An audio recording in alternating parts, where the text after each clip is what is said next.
到目前为止，我所获得的所有认可都归功于真正的李小龙。如果没有他的影响，我怀疑没有人会认识我。我深深地感谢他，我认为他是我在武术和电影方面的导师和老师。他为包括我在内的许多人深深地感谢他，我认为他是我在武术和电影方面的导师和老师。他为 Liu Xiǎolóng, formerly known as Wong Qinglong, was born in Macau, China, on June 5, 1950, and spent his childhood and adolescence in Taiwan. After studying gymnastics and kung fu in Burma, he had the opportunity to work for the influential Shaw brothers. The company renamed him Bruce Liu, but did not realize his full potential, relegating him to cameos and small roles in films such as Rivals of Kung Fu and Inframan. After several years perfecting his skills and aware of his talent, he decided to break his contract in 1977. He subsequently worked with independent companies in Hong Kong and entered the world of bruceploitation.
Although the Bruce Lee story, released in 1974 and starring Ho Chung-tao, is seen as one of the first bruceploitation films, today it is difficult to determine which film introduced Bruce Lee to this genre, although it is probably was his role in The Big Boss 2. In his prime, Lee made a lot of films and, although The Clones of Bruce Lee, 1977, was not his first such film, it is a good starting point.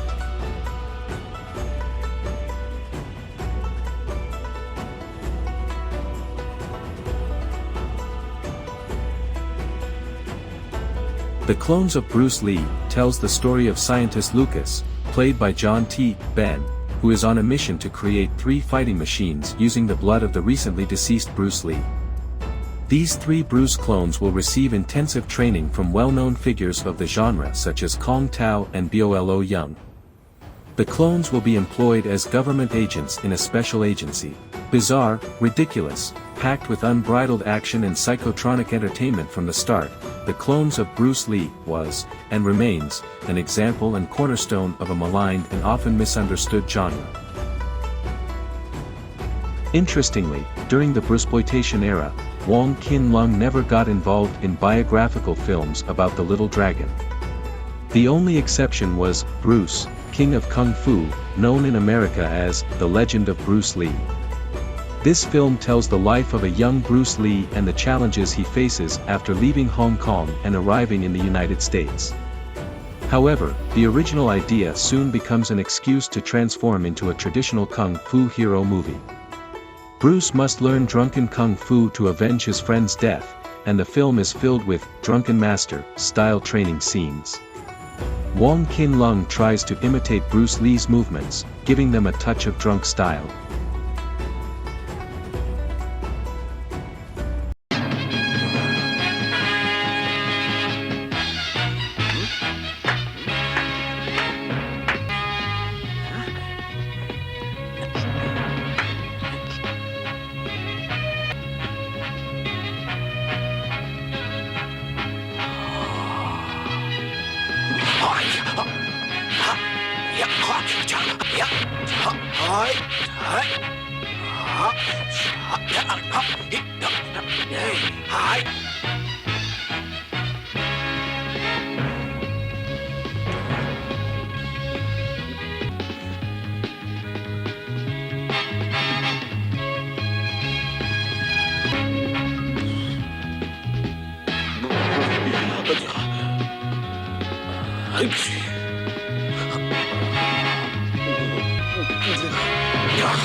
When producers were not reconstructing Li's life, they often attempted to mislead audiences into believing that Li had participated in many more films than his early death would allow.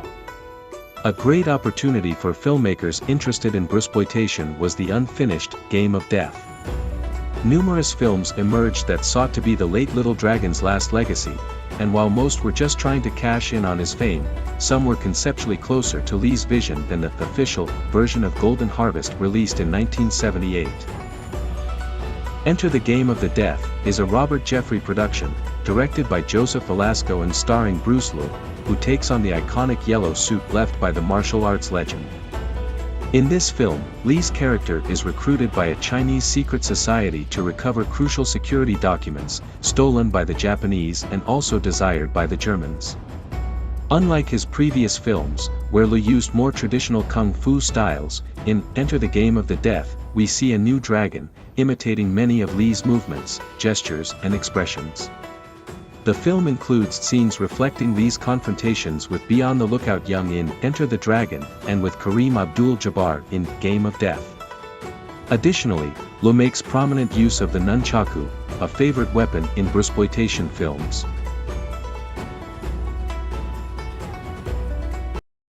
If you like the Chinese Connection, Enter the Dragon, The Return of the Dragon, and the real Bruce Lee, you are going to love the Mac. And he's up to his old tricks. Just when you thought you had seen all of his films, he's back as the King of Kung Fu. Just when you thought you had seen everything there is in the martial arts, along comes the King of Kung Fu. With more different kinds of action than ever imagined before.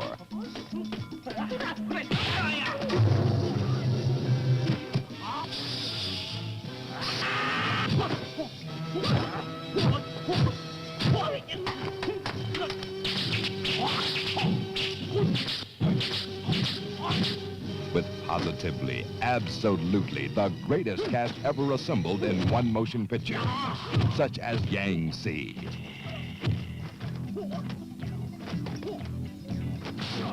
the incredible Brute, the Mad Monk, the Snake Man,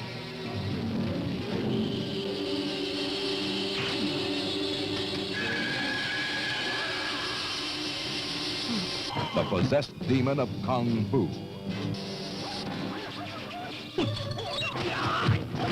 the Xiǎolóng magician,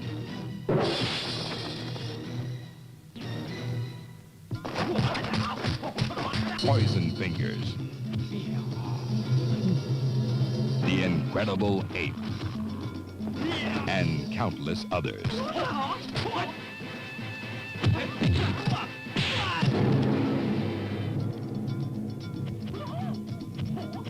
And last, but not least, Abdul the Giant.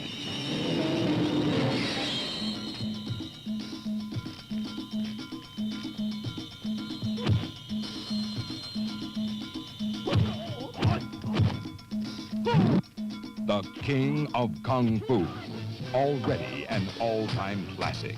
This is the film that others will be judged by. This is the ultimate muscle talks and bullshit walk. He's back and he's up to his old tricks.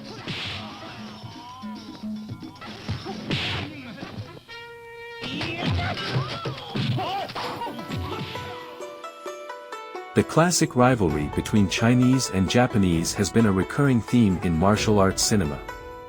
Bruce Lee addressed this theme in his famous film, Fist of Fury. Lo Wei directed the first official sequel to this film, starring Jackie Chan, titled New Fist of Fury. However, this was not the only sequel produced.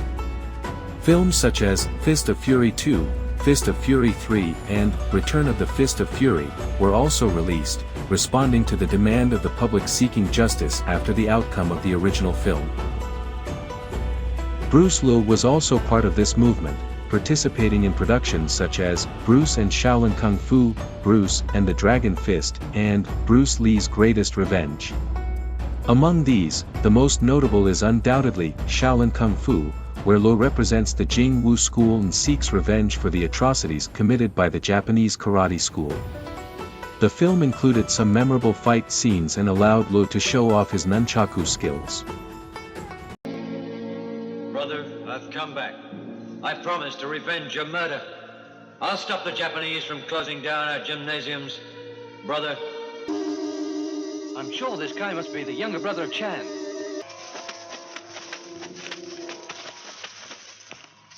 You what? God damn it! You dare insult us? Huh?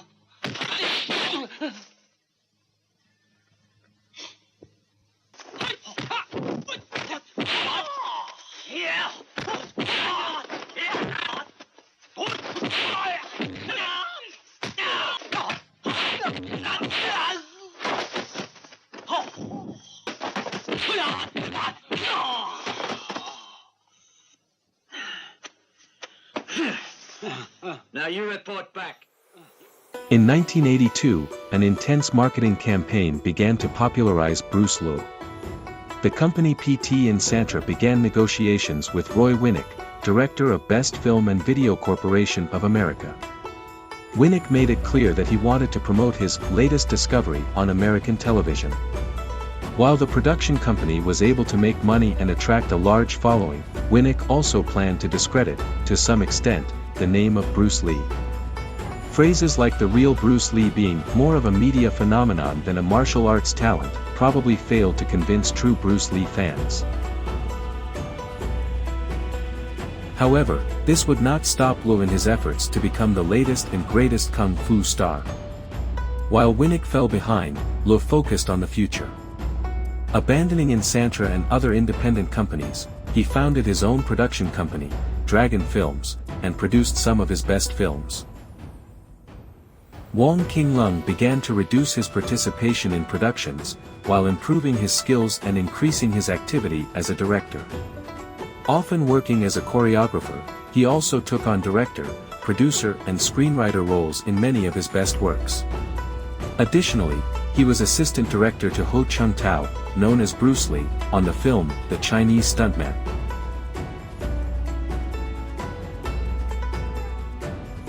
In the productions of the early 80s, Bruce Lee fully demonstrated his abilities. He showcased his strength and speed in 3 of his best films, The Super Gang, Challenge of the Tiger, and Ninja Strikes Back. The latter is an extravagant mix of Bruce Lee and James Bond elements, telling the story of Lo in Italy facing the threat of Harold "Oddjob" Sakata, including a confrontation in the Colosseum with Wong Jiangli. The film features the peculiar character, Chick Norris, and scenes of broken bones seen in X-ray in the style of Sonny Chiba's The Street Fighter. Although it is not a masterpiece, it is crazy fun for any fan.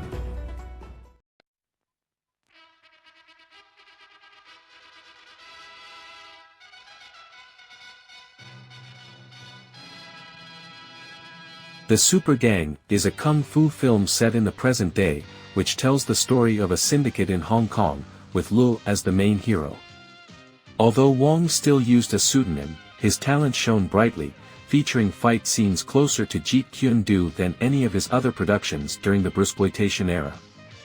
In this film, Wong did not once attempt to imitate Lee, proving that he could be a star in his own right. His real name, which had been hidden behind the pseudonym, was beginning to appear on the screen so that everyone knew it.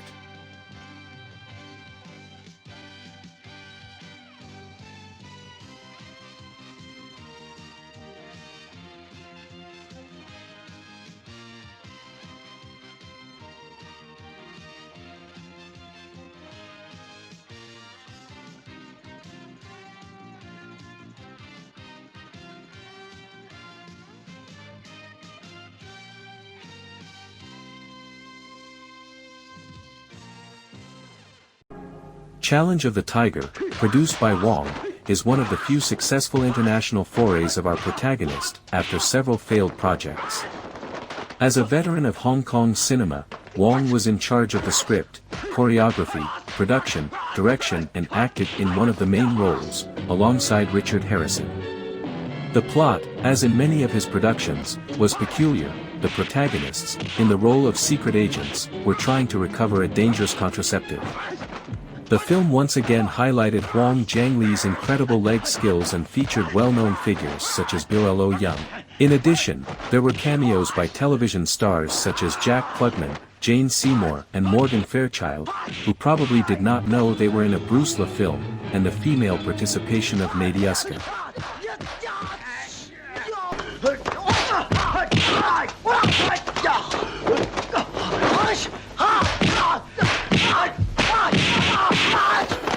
Although Wong seemed to be on the verge of breaking free from the shadow of the little dragon, distributors' attempts to further exploit bruceploitation would not allow him to do so. Although Wong was no longer producing films of this type, the companies decided to reuse their own material. They took scenes from previous works, such as My Name Called Bruce, Return of Bruce, and Enter the Game of Death, and created Bruce vs. Ninja, one of the worst examples of bruceploitation. The film was promoted as The Best of Bruce Lee, with a completely redubbed soundtrack, but it only managed to produce a constant and disconcerting déjà vu effect. However, Bruce Lee's career begins to decline, and his films become less frequent. In Hong Kong, he works as a choreographer for others and tours less and less, as in The Sincere, The Challenge of the Great Wall, which he directed and in which he deals with the Japanese theme, including ninjas as in times past. In 1991, Wong Kin-lung, representing his company in Hong Kong, collaborated with the South Korean team of MBC TV to film the television series Eyes of Dawn in China, which portrayed Japan's war of aggression against China. In 1994, Liu Xiǎolóng produced and starred in the film version of the play, How Many Levels of Hell Are There? The film was released in several international versions, highlighting the situation of comfort women in different countries.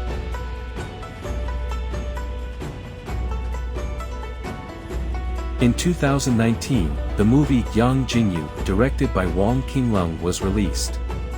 This film received the runner-up award at the 12th China-US International Film Festival and the Best New Actor award. Additionally, he won the 14th Best Director and Best Actor awards at the Russian Military Film Festival. Wong Kin-lung mentioned that, to recreate the story, the crew moved to Mo to film. Despite the difficult conditions, everyone took it very seriously, as the filming process made us feel like we were back in the countryside battle of that time. You can say that it was a patriotic educational experience for the entire team. Fortunately, Wong Kin-lung seems to be thriving, as he's been working on series projects for Chinese television since 2016. Wong still seems to be in good shape, and we wish him much success in his second career as a filmmaker.